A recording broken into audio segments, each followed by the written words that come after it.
these two questions. Should we arrest Trump if you find some evidence against him? And should Biden run in 2024? Well, those are great questions and difficult questions for which I won't have great answers, but I will do my best.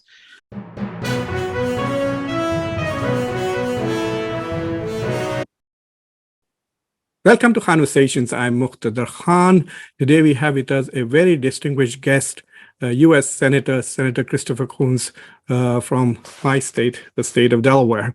He is one of the most influential senators in the country. He is on the Appropriations Committee. He is on the Foreign Relations Committee, the Judiciary Committee, Small Business and Entrepreneurship Committee, and the Select Committee on Ethics. So essentially, he is controlling the money, the foreign relations, the judiciary, and so many other aspects of the Senate's responsibility. So that gives him a lot of clout, both in domestic and foreign relations. And so I'm absolutely delighted that he has agreed to sit down and talk to me about the coming midterm elections, U.S. foreign policy in Ukraine, and also with regards to India. Before we talk to Senator Coons, make sure that you have subscribed to Khanversations, like this video, and you have also pressed the bell icon. Welcome to Khanversations. Today we have one of the most distinguished senators with one of the most influential voices, especially on foreign relations. He is considered one of the best friends that President Biden has in the Senate. So we are basically as close as I possibly can get at trying to figure out how U.S. foreign policy is made and what are our priorities. So Senator Coons, thank you very much for joining Khanversations. Great to be on with you again. Thank you for the invitation. You are my first third time guest. So basically you have been on Khanversations more than everybody else except myself. So I'm not going to waste too much time and get right down to it because every minute of your time is precious. My first question is about the midterm elections. What's going to happen 1 week from now? Are the Democrats going to hold both ends of the Congress, or are we going to lose one? What do you expect? Look, Professor, it's difficult to predict. If you looked at historic trends, let's say this was 6 months ago, and we were having a conversation about the first midterm election of a new presidency. Typically, over decades, it has been a very tough midterm for a change in control from Republican to Democrat or Democrat to Republican. Typically, the president's party loses 4 to 6 seats in the Senate and 10 to 20 seats in the House. So if you looked at 1994 or 2010, for example, those were very tough midterms for President Clinton and for President Obama. As of today, with the election just a week from tomorrow, most predictions are saying that the Republicans will take control of the House by 10 to 20 seats, and that it is more likely than not that we will retain control, Democrats, of the Senate, or we may lose it by 1 seat. So I would say it's a toss-up where the Senate is going to go, and it seems more likely than not the House will move into the Republican column, but that's partly because we have such a very small margin of just a few seats now. We will outperform historic trends in terms of the first midterm election. And that's partly because President Biden and Democrats have a strong record to run on of actually delivering legislative accomplishments on everything from bringing advanced manufacturing back to the United States to combating COVID, to reducing prescription drug prices, to investing in infrastructure. One of the real challenges is, although we have passed and the president has signed into law a wide range of important pieces of legislation, the actual impact is not yet being felt by most Americans. Prices at the pump and at grocery stores have continued to rise, although the price of gas has dropped overall since the summer, about $1.25 a gallon. In recent weeks, it has crept back up after the Saudi-Russia OPEC meeting. And prices, whether it's of prescription drugs or healthcare or energy or at the grocery store, are not yet trending down as a result of the major pieces of legislation I just referenced. Republicans are running essentially on a fear of crime, on accusing Democrats of failing to manage immigration, and on the economy. Democrats are running on opposition to the effort of the Supreme Court to repeal 50 years of reproductive freedom through their decision in Dobbs to overturn Roe versus Wade, and on the accomplishments I just referenced that, when fully implemented, will make our country and our economy stronger and more competitive. Well, right now, it appears as if the best bet for the Democrats are the cultural issues like Dobbs and the attempt by Republicans to essentially ban abortion in a very severe way in some of the states, and also the January 6th hearings, which are designed to expose the rise of white nationalism and extremism in this country. And unfortunately, the high inflation, which still remains very high, it's about 8.4% as of today. And in fact, Eurozone has gone above 10%. So it's a matter of whether the voter is going to respond to cultural issues or just bread and butter issues, isn't it? Well, Professor, it's always a mix. The folks who are most moved by cultural issues like abortion, gun rights, reproductive rights, concerns about same-sex marriage or the death penalty. These are four of the cultural issues that have been critical to elections for decades now. There's one group that tends to be mostly moved by cultural issues and cultural changes in values, and another group that is mostly motivated by what's right in front of them, by paying this month's rent, by what they're paying at the pump or the gas station or the grocery store. And those folks often end up deciding elections because, at least for the last several cycles, our elections have been so achingly close. We have a 50-50 margin in the Senate. We've had several presidential elections and several elections for control of the Senate that have been won, 51-49 or 52-48 or even closer. And so the population that tends to decide elections in this country, particularly in the Senate, tends to be a small number of people who are not closely following political developments or cultural issues, but frankly come out and vote, decide whether or not to vote very close to the election itself, and often are voting in protest against circumstances or conditions in their immediate lives and in their immediate community.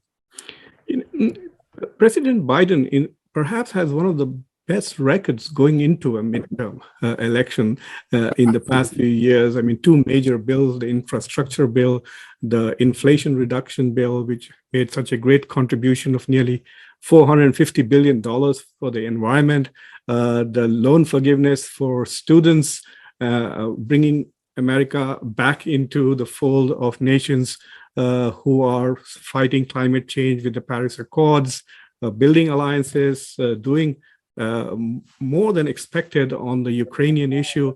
In spite of all of these significant achievements by President Biden, his approval ratings seem to be like stuck with, magic glue or something between 39 and 43%. They don't seem to move at all.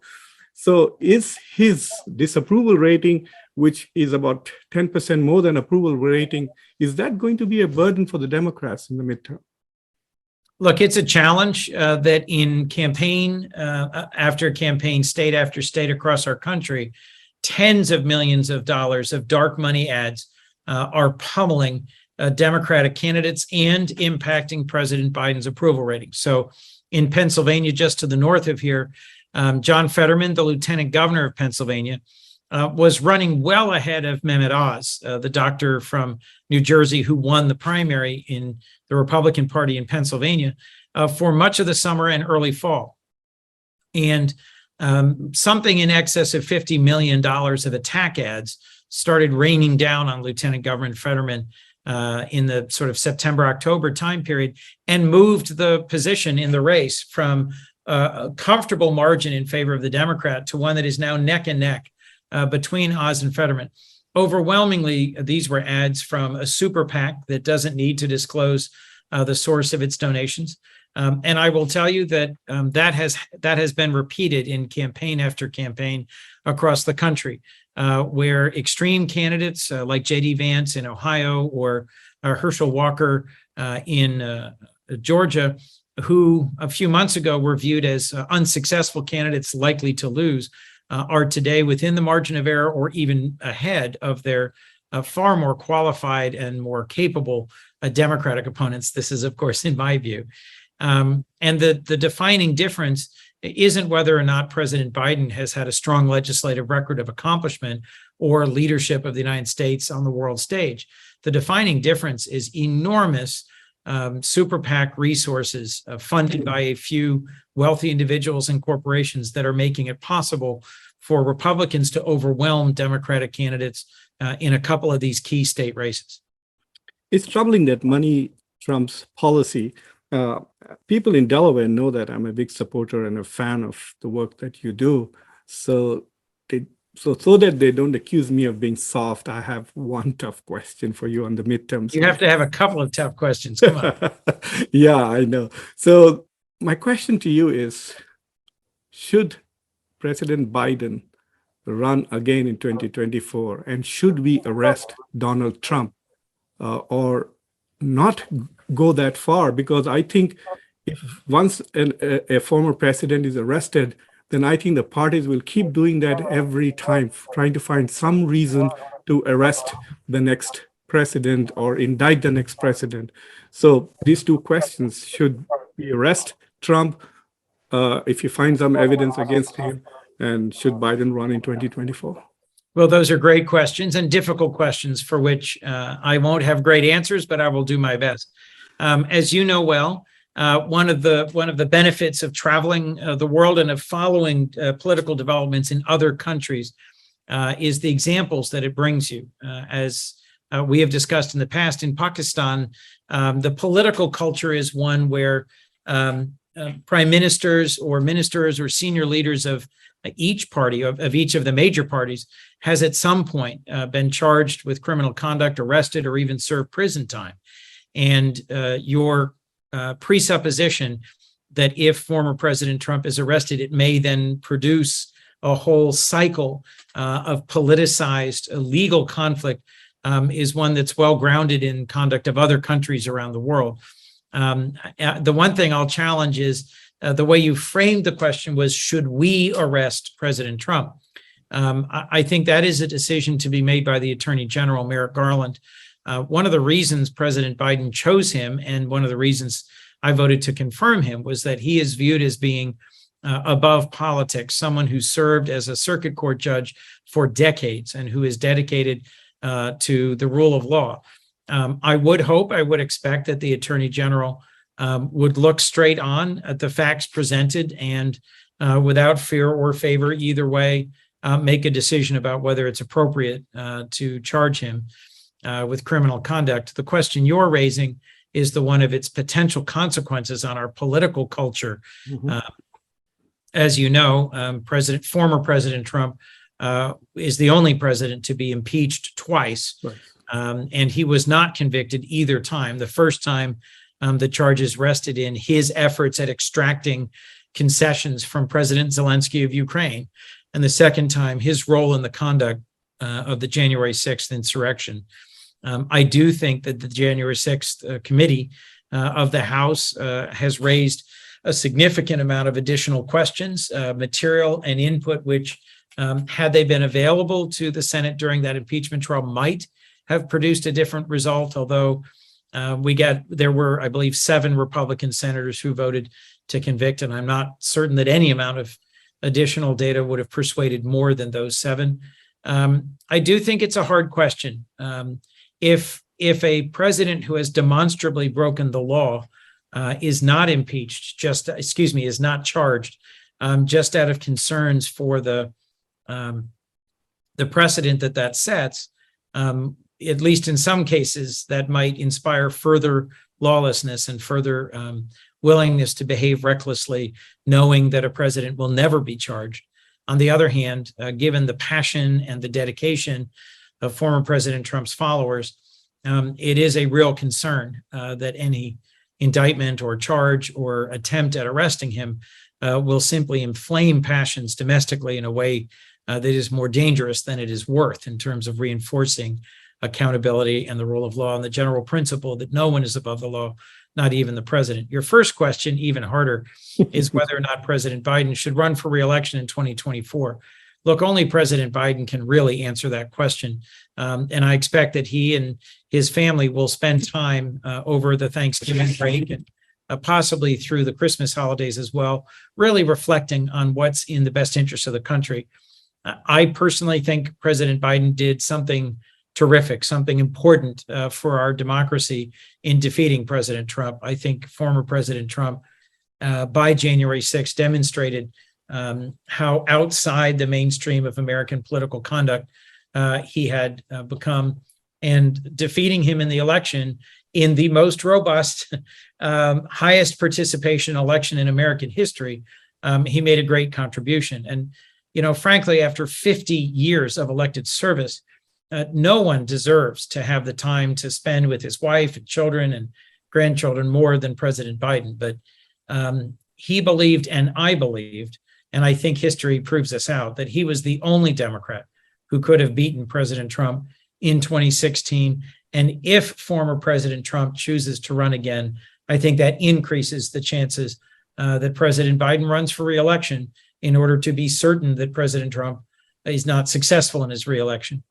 If President Trump does not run for re-election, does not announce or file in the coming months, I think then it'll be a different balance of equities. But in any event, the best answer I can give you is that I will enthusiastically support President Biden should he run for re-election. But as of now, I'm not confident that he will. That's a decision that is best left to him, to his family, and to his closest advisors.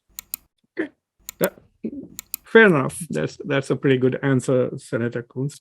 I want to turn to Ukraine. And there are people who are saying that the fact that America seems to have written a blank check for Ukraine is one of the reasons why the war seems to continue endlessly.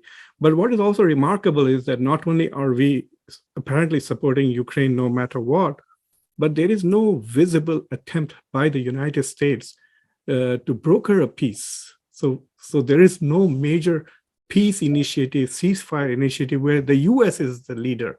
And we are leaving it to Turkey and other countries to take lead on it. So my question to you is there any moment when the US is going to say, well, it's hurting our economy, it's part of the reason why there is inflation, and we should find a way to end this war rather than, as some people say, you know, that America is fighting Russia until the last Ukrainian? Okay. I profoundly disagree with your framing and presumptions there. Russia is responsible for invading Ukraine and for the brutality of their conduct in this war. It was utterly unprovoked by Ukraine. Ukraine is a sovereign nation that did nothing to harm Russia or to deserve its invasion. This is the first time in 7 decades that a European country has used military power to overrun its neighbor and to attempt to rewrite the lines on the map through conquest. Russia's aggression in the region began first with their invasions of Georgia and Moldova, and they to this day still occupy Transnistria in Moldova and South Ossetia and Abkhazia. In 2014, they invaded Crimea and inappropriately and illegally annexed it. And for 8 years, the Ukrainian people fought bravely and lost, I think, more than 14,000 Ukrainian troops in what was sort of a shadow war in the Donbass and in the Russian invasion of the easternmost parts of Ukraine following their initial invasion and occupation of Crimea. After that 8-year-long conflict, Vladimir Putin and Russia's military launched a full-scale invasion of Ukraine, attempting to assassinate their president and to overrun their capital. That all of NATO and the United States and a number of other allied and supportive nations from throughout the world have decided to provide economic, humanitarian, and military aid to Ukraine. I do not view in any way as causing this war, but instead as responding to Russia's brutality.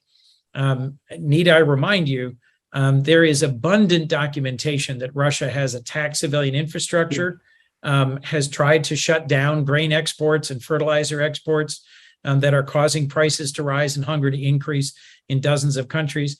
And there is abundant evidence of war crimes, atrocities committed by Russian troops against civilians, whether in towns like Bucha or in broader areas where they've used cluster munitions and missiles to randomly strike schools and hospitals, playgrounds, and power facilities. So I think the United States, rather than using Ukraine for some sort of proxy war, is standing in defense of a democratically elected government in a European nation that was unjustly and violently invaded by its neighbor.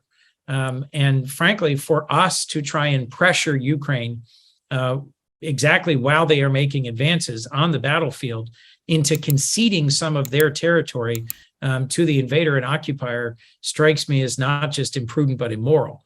And as long as the Ukrainians are saying that they are willing to continue their fight, I will continue to support our financial contributions to meet the humanitarian and military needs of the Ukrainian people.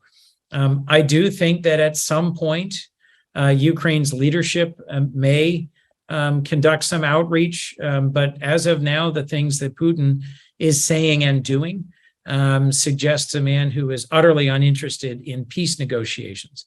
And for us to start peace negotiations when the Ukrainians say they are not participating in them would frankly be the equivalent of trying to pressure Ukraine into making territorial concessions to try and prematurely bring an end to this conflict. But wouldn't it be wise to do something to prevent a potential use of nuclear weapons? We know that Putin is aggressive, brutal, irrational. The analysis coming out from the media says that he's obsessed with this war and he's unwilling to lose and may do whatever. And the brutality that he has already demonstrated in Mariupol, for example, where the violence was genocidal, so many thousands of civilians were killed, there is a chance that he might actually use nuclear weapons. There is. And so what would your response be? Oh, you're asking to simply give him what no, I'm not trying to say there are a number of other countries, obviously the DPRK, North Korea, People's Republic of China, where their territorial ambitions or their aggression should not be rewarded by saying, here, in order to prevent you from possibly threatening the world, we're going to force this small, helpless country to give up chunks of its territory until you are appeased. No, I think we've tried that before, and I'm not confident that the outcome was good. Well, I'm an academic, so hey, Professor, this is TJ. I just want to let you know you'll probably be able to get one more question in, then we have to split. Okay. Okay. I'm sorry for that. That's all right. So I'm just going to say that one of the comments that Sun Tzu had made was that one of the best ways to deal with situations like this is to build a golden bridge for your enemy to retreat. But I have one question about India. And what would that retreat look like in the case of Russia? That's where we talk. We are not talking, so we don't know. So my question about India is on this issue that we haven't confirmed the ambassador to India. We talk about India being one of the most important defense partners. We talk about U.S.-India relations being the most consequential, and also India's human rights issues. There was a bill 5665 in the House which was against Islamophobia. It was not even introduced in the Senate. I think if the U.S. does pass a bill on Islamophobia, law against Islamophobia, it will give us the moral ground to talk about minority rights in India, even as we develop our partnership, especially when India is trying to show so much autonomy, continues to engage with Russia in spite of our insistence not to. So basically the India question, how are we going to progress further with these two challenges, India's insistence on autonomy, our insistence on partnership, and also India's minority issue, which is getting increasingly worrisome? That's a complex range of issues, and I'll try to appropriately and concisely answer. I recently had the chance to have dinner with External Minister Jaishankar at the residence of Ambassador Singh. and appreciated again the opportunity to sit with him to exchange ideas. The United States, as one of the world's largest multi-ethnic, multi-faith, multilingual democracies, has, I think, a natural interest in a very close relationship with India, similarly configured, and one of the most important nations in the world today. And it's my hope that our shared commitment to the rule of law, to democracy, to international institutions will bring us closer together. But I am concerned by the posture of India with regards to Russia and the current war in Ukraine.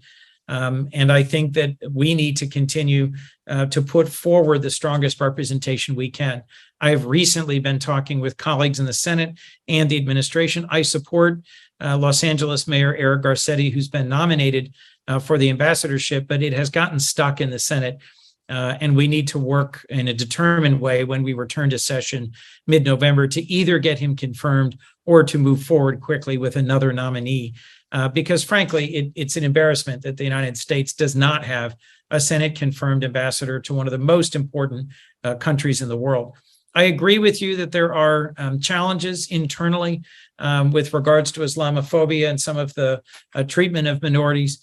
I do think religious minorities and other linguistic and ethnic minorities within India, I do think that is a topic best discussed directly in a bilateral way, rather than berating India publicly. But I think we should not hesitate, as we do in our conversations with China, with South American, Southeast Asian, European partners, where we have a close relationship and an alliance that is rooted in shared values. We have to be willing to reach out and to speak directly about differences. And that often produces a more positive result than efforts at sanctioning or public shaming. And as of now, I am hopeful that our relationship between the United States and India can become closer. There has not been much progress in terms of a mutual understanding about Russian oil and about military security and assistance. But I know there's been a lot of engagement. There's been a very high level engagement between the United States and India over the last 10 months since the war began. And my hope and expectation is that will extend and continue. Well, thank you very much, Senator Coons, for giving me so much of your time, and I wish you all the best. And I do hope that you will go to India for the G20 meeting next year. India is the president. I think India is hosting the G20, and I would love to come with you. Thank you once again for a chance to be on. And as always, I appreciate and enjoy our conversations. They are always thought-provoking. Thank you.